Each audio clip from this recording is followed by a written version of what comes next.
देश हो चाहे प्रदेश, लोकसभा चुनाव हो चाहे विधानसभा चुनाव, चुनाव से पहले नेताओं के बड़े बड़े भाषण और भाषण में बड़े बड़े दावे और वायदे।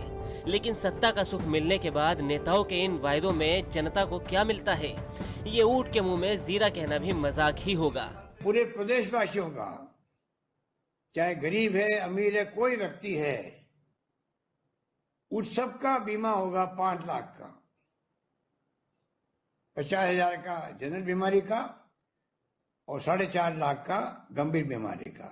जब वो भर्ती होगा, भर्ती होने पे उसको पूरा इलाज उसका फ्री होगा, पूरे परिवार के बीमा होगा। और सबसे प्रोविजन इसमें रखा हुआ है कि जब उसको छुट्टी होगी अस्पताल से, जब वो भर्ती हुआ था उसके 5 दिन पहले से और अस्पताल छुट्टी होने के इलाज करने के बाद में 15 दिन बाद तक जो उसका खर्चा होगा वो सब सरकार बीमा कंपनी के माध्यम से दिलवाएगी। प्रदेश में महामारी का दौर है। कोरोना ब्लैक फंगस, फिर कोरोना का अपडेट वर्जन डेल्टा प्लस। जनता अस्पतालों के चक्कर लगा रही है। इलाज का खर्च इतना है कि लोगों को लोन तो लोन, घर के खेत तक बेचने पड़ रहे हैं। गहलोत सरकार ने महामारी से बेहाल जनता की सुविधा के लिए सीएम चिरंजीवी योजना में कोरोना से संबंधित बीमारियों के इलाज पर आने वाला खर्च को भी जोड़ दिया है। लेकिन अस्पताल कैसे मुख्यमंत्री की इस योजना को धत्ता दिखा रहे हैं, ये खबरें राजस्थान तक पर एडिटर शरद कुमार की रिपोर्ट में आप पहले भी देख चुके हैं। इलाज के नाम पर निजी अस्पतालों की लूट का काला चिट्ठा देखने के बाद अब जरा प्रदेश के सरकारी अस्पतालों का हाल भी जान लीजिए। राजस्थान सरकार का दावा है कि चिरंजीवी स्वास्थ्य बीमा योजना दुनिया की सबसे बेहतरीन और सबसे बड़ी योजना है। निजी अस्पतालों ने राज्य भर में पहले ही अपने हाथ खड़े कर दिए हैं। सरकारी अस्पतालों में गरीबों का मुफ्त इलाज होता था, लेकिन यहाँ भी चिरंजीवी स्वास्थ्य बीमा योजना लागू होने के बाद पैकेज के नाम पर गरीबों को लूटा जा रहा है। जहाँ मुफ्त इलाज होता था वहाँ इनसे पैसे लिए जा रहे हैं। अब ये जाएं तो कहाँ जाएं?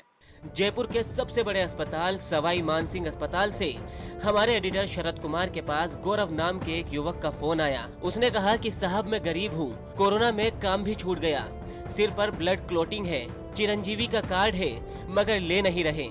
7,000 रुपये थे, सबकी जांच करा ली, अब और जांचें लिख दी, मेरे पास एक भी पैसा नहीं है, कहाँ जाऊँ?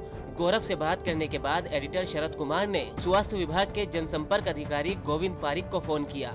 पारिक से बात करने के बाद उन्होंने गौरव अधीक्षक के कमरे में भेजा। अधीक्षक के पीए ने वापस चिरंजीवी काउंटर पर भेज दिया, जहां उसे निजी अस्पतालों की लूट जैसा ही रटा रटाया जवाब मिला कि अब पेड में भर्ती कर लिया है तो बीमा में नहीं करेंगे। जनसंपर्क अधिकारी ने वापस प्रयास करने शुरू किए और फिर 24 घंटे बाद ये चिरंजीवी में भर्ती हो पाया, मगर उसे इसी अस्पताल के उस दिन के 7,000 और भर्ती के दौरान बाजार से खरीदी दवा के पैसे नहीं मिले। सर मैंने आज तक में फोन किया, उन्होंने अध्यक्ष साहब से बात की, तो उसके बाद मेरा भामाशाह और चिरंजीवी जो भी है वो लागू किया गया। लागू होने के बाद मेरे को सर जो भी टेस्ट हुआ वो फ्री में हुए। लेकिन जब मैं 2 जून को यहाँ से डिस्चार्ज हुआ तो मैंने जो काउंटर है चिरंजीवी योजना का, उसमें अपना 28-29 तारीख के जो मेरा खर्चा होता उसके लिए मैंने रिफंड मांगा, तो उन्होंने साफ मना कर दिया कि बोले हमारे यहाँ पे कोई रिफंड की योजना नहीं है। देखिए गहलोत जी, सरकार के दावों को कैसे हवा में खुद सरकारी अस्पताल में ही उड़ाया जा रहा है। मुख्यमंत्री की कही बातों को अगर आप गलती से निकली समझते हैं तो स्वास्थ्य मंत्री को भी सुन लीजिए, जो पूरे राज्य को बता रहे हैं। इसी दस्तावेज के प्रिंट का संपूर्ण शुल्क राज्य सरकार के द्वारा वहन किया जाएगा।